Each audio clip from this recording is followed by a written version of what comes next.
Today, we're going to tackle something really heavy. We're talking about the collision between mental health and the criminal justice system here in Canada. It's a place where a healthcare crisis is so often met with handcuffs, and the consequences can be absolutely devastating. So let's just jump right in and talk about the sheer scale of this problem. Because honestly, it is a crisis hiding in plain sight. We think of prisons as places for punishment. But what happens when they end up becoming, by default, our country's largest mental health institutions? And this image? Wow. It just cuts right to the heart of it, doesn't it? For way too many people, a mental health crisis doesn't end in a hospital. It ends in a prison cell. And it forces you to stop and ask a really hard question. How on earth did we get to this point? Okay, get a look at this number, because this really shows you the true scope of what we're dealing with. Nearly 70%. That's how many federal inmates in Canada report symptoms of a mental disorder. That's not just a big number, it is absolutely staggering. It tells you that our correctional facilities are being forced to grapple with a massive public health issue that, frankly, they were never, ever designed to handle. All right, so to really understand how the system deals with these cases, we need to step inside the courtroom. It all boils down to two fundamental questions that a judge has to answer about a person's mental state. But, and this is the critical part, they're looking at two totally different moments in time. And here is the distinction that changes everything. On one hand, you have fitness to stand trial. That's all about the present. Right now, in this moment, is the person well enough to understand the proceedings and help in their own defense? On the other hand, you have criminal responsibility. That's about the past. What was their mental state at the exact moment the crime was committed? They sound kind of similar, but believe me, in the eyes of the law, they are worlds apart. So let's break down what fitness actually means.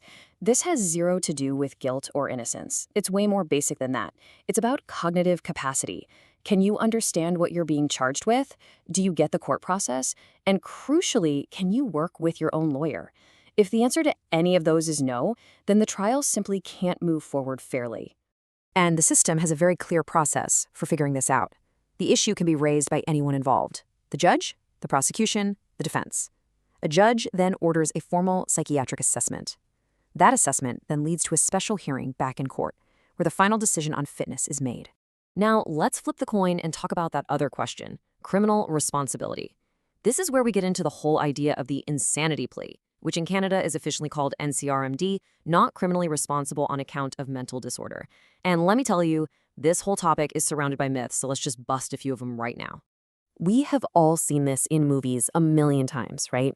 The idea that some clever criminal can just fake a mental illness and use it as a get-out-of-jail-free card. It's presented like it's this common courtroom trick.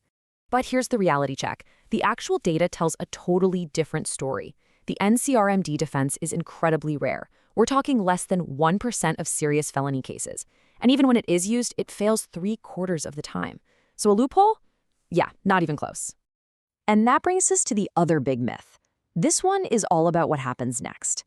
There's this massive fear that if someone is found not criminally responsible, there's some violent monster who just gets let go immediately, free to walk the streets again. The truth, though, couldn't be more different.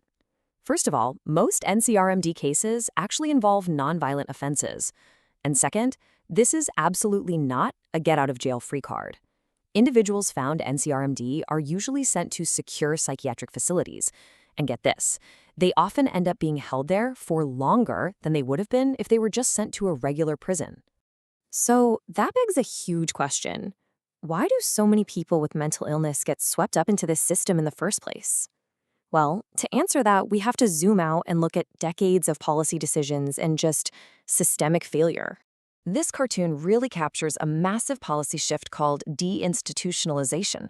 The idea, which started decades ago, was to close down the big old psychiatric hospitals and treat people in the community instead. It sounded good, but the problem was the funding for that community support never really showed up. So, just like the cartoon implies, many vulnerable people simply fell right through the cracks and ended up in jails, in shelters, or on the streets. And here's where the cycle becomes so vicious. It's not just that the system catches people with pre-existing conditions. It's that the prison environment itself can be profoundly toxic. The stress, the violence, and especially the use of solitary confinement can trigger or severely worsen someone's mental health. It's like pouring gasoline on a fire. I mean, this statistic is just staggering. A report out of Ontario found that nearly half, almost 50%, of all people placed in segregation had known mental health issues. Let that sink in for a second. We are taking the most vulnerable population inside our prisons and putting them in the harshest, most psychologically damaging conditions imaginable. You know, statistics can start to feel a little abstract after a while, but it's so important to remember that behind every one of these numbers is a real person, a person whose life has been shattered. Their stories show you the true human cost. Take Khalif Broader. He was just a kid, 16 years old, arrested for allegedly stealing a backpack. His family couldn't afford bail, so he was held at Rikers Island for 3 years without ever being convicted of a crime. He spent hundreds and hundreds of those days in solitary confinement. He was eventually released, but the trauma was just too much. He took his own life. Or here in Canada, the story of Ashley Smith. It started when she was 14. Her crime? Throwing crab apples. She got a 1-month sentence.